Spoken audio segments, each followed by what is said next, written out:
mañana, 15 minutos. Adelante, pase. Muchas gracias. No sea que nos pisemos.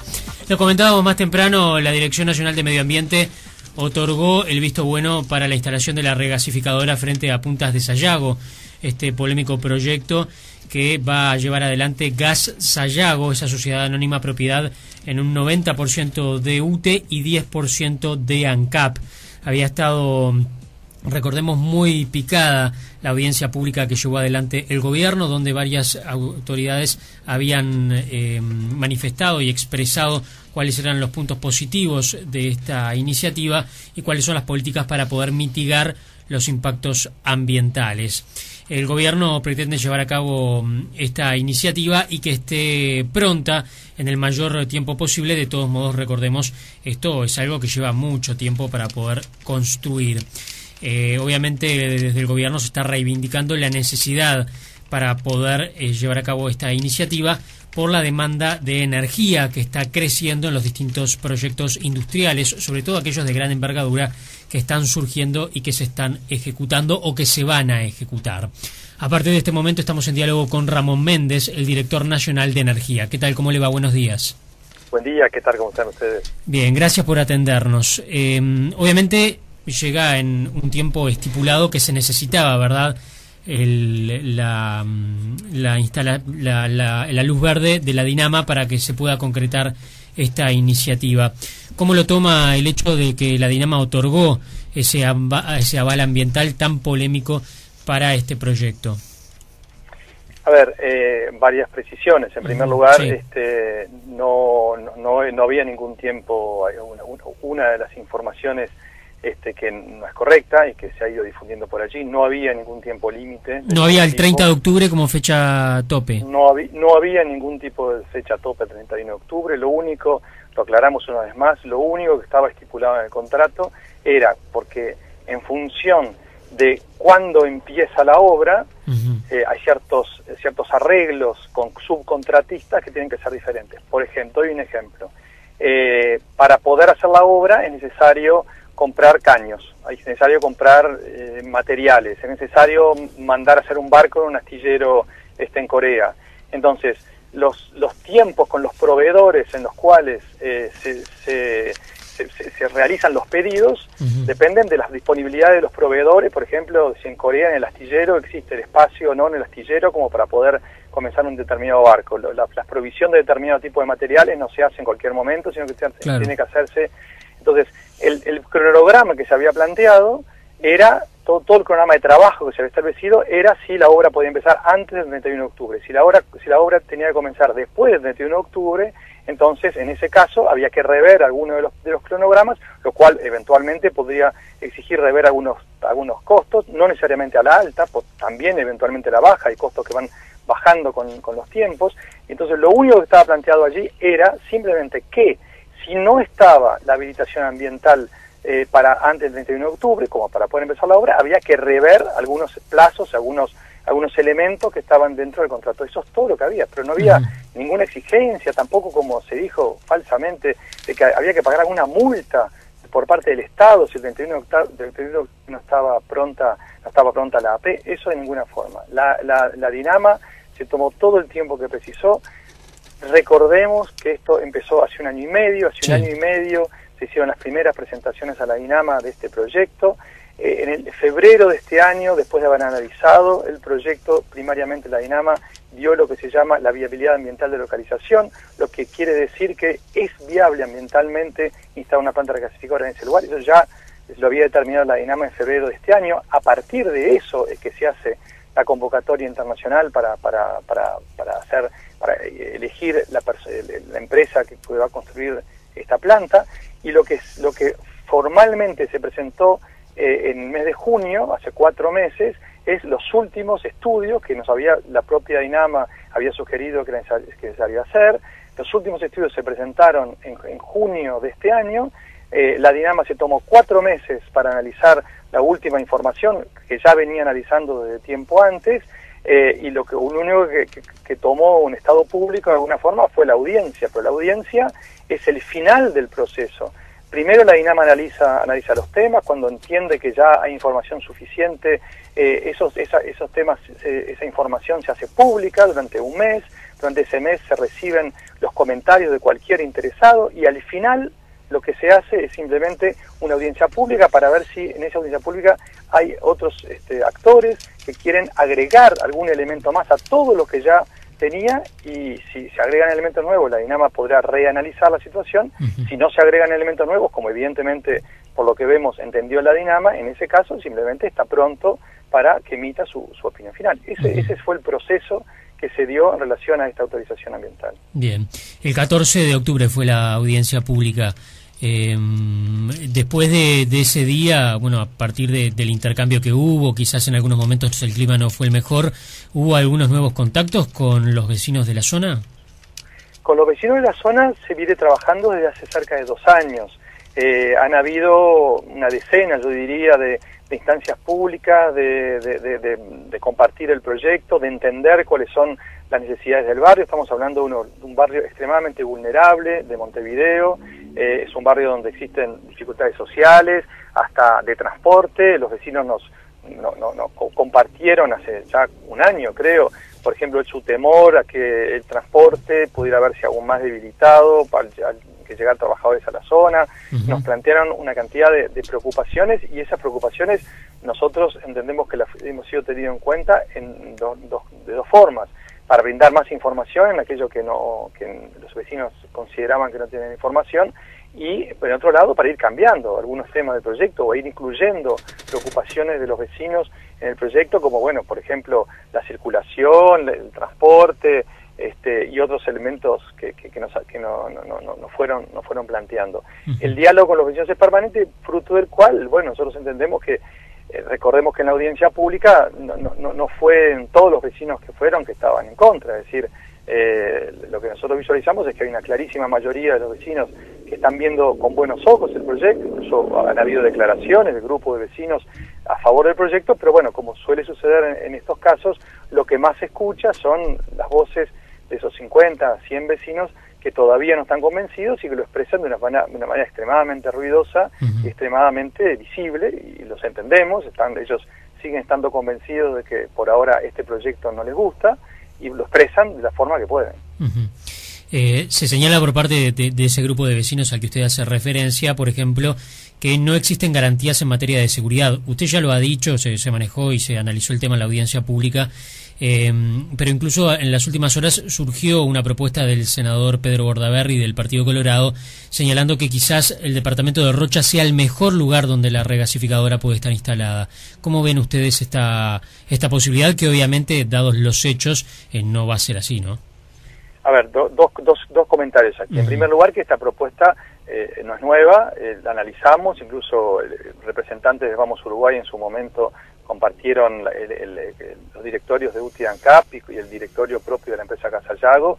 Se analizó esta propuesta, esta idea se analizó hace 2 años y se desechó por varias razones. En primer lugar, porque los tiempos no son los adecuados, es decir, el puerto de Aguas Profundas se empezaría a construir en el año en que ya tendría que estar pronta la regasificadora, porque los tiempos energéticos son diferentes del tiempo para el puerto de Aguas Profundas. En segundo lugar, si hiciéramos la regasificadora en Rocha, habría que agregar un gasoducto de unos 200 y pico de kilómetros que sale unos 400 millones de dólares, o sea, el proyecto hubiera sido 400 millones de dólares más.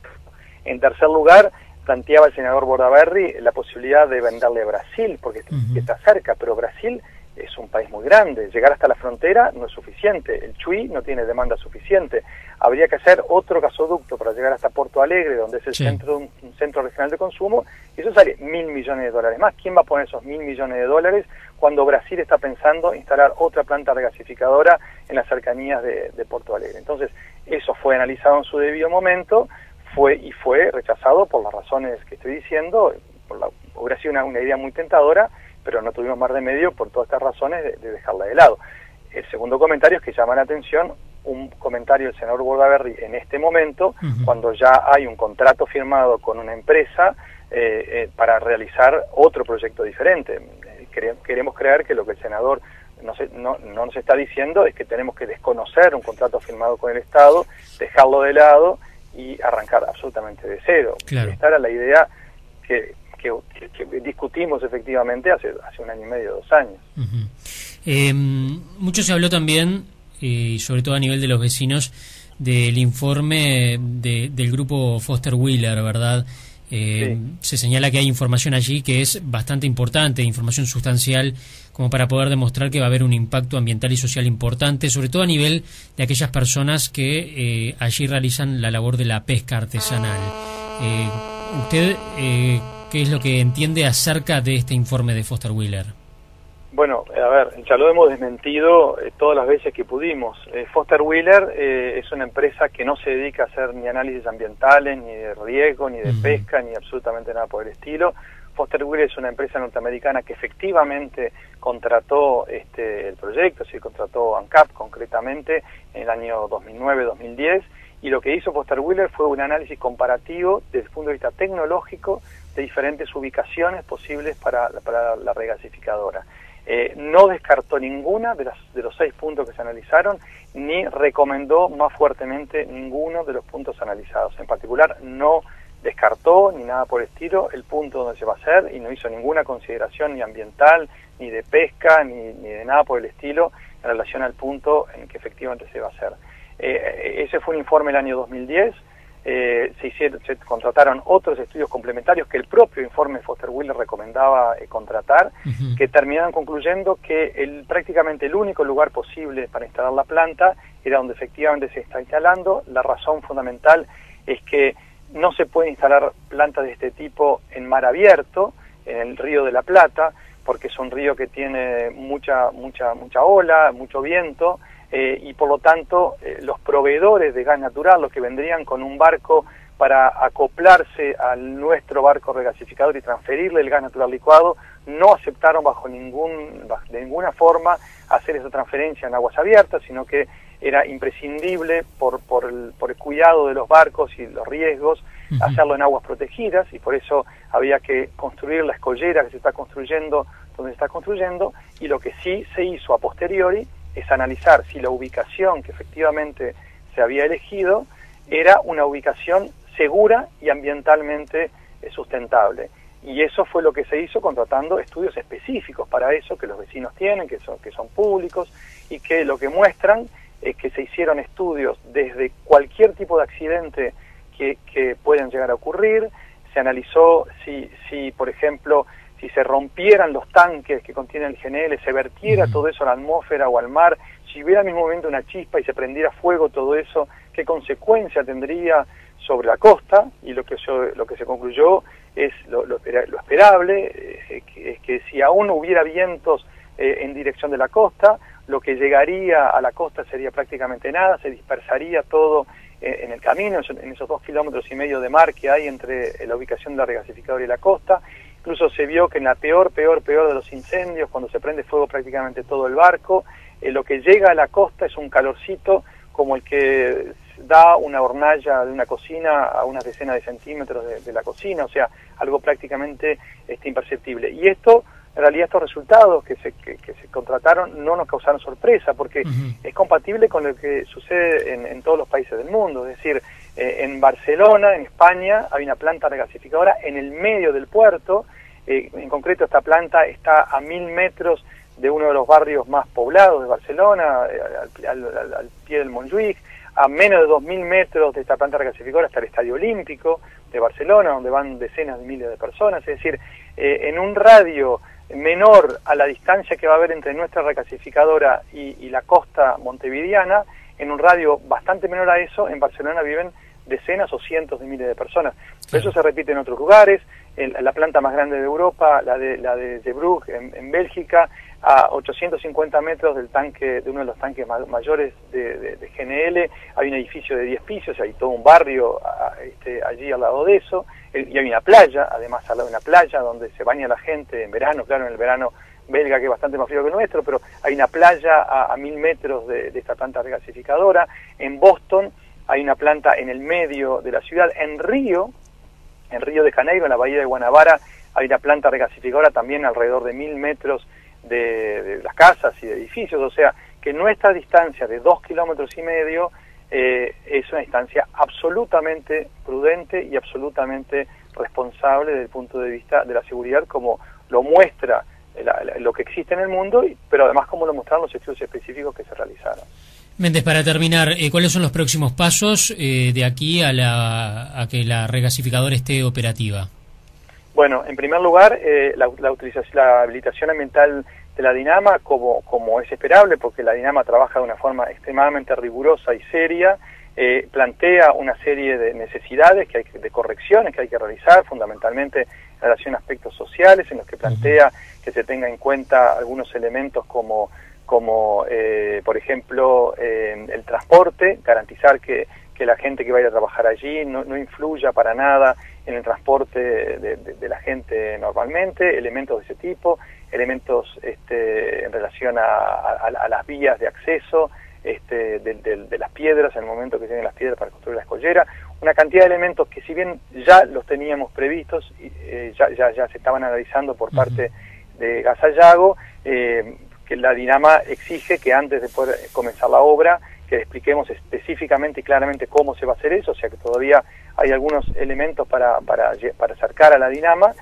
Nosotros estimamos que esto es muy rápido, la misma Dinama lo plantea en menos de un mes, y en cuestión de un mes como máximo comience la obra. Es una obra que va a durar 19 meses de acuerdo al contrato, con lo cual en el primer semestre del año 2015 deberíamos tener esta planta operativa para todos los uruguayos. Perfecto, Méndez, muchas gracias por sus minutos esta mañana. A las órdenes, como siempre, ha sido un gusto, porque realmente en este tema tan complejo, la información es lo más importante, así que cuenten con nosotros para difundir todos los elementos que tenemos a nuestro alcance, para que la gente pueda hacerse su propia opinión sobre el tema. Muchas gracias. Muchas gracias a usted, que tenga buen día. Era Ramón Méndez, el director nacional de Energía.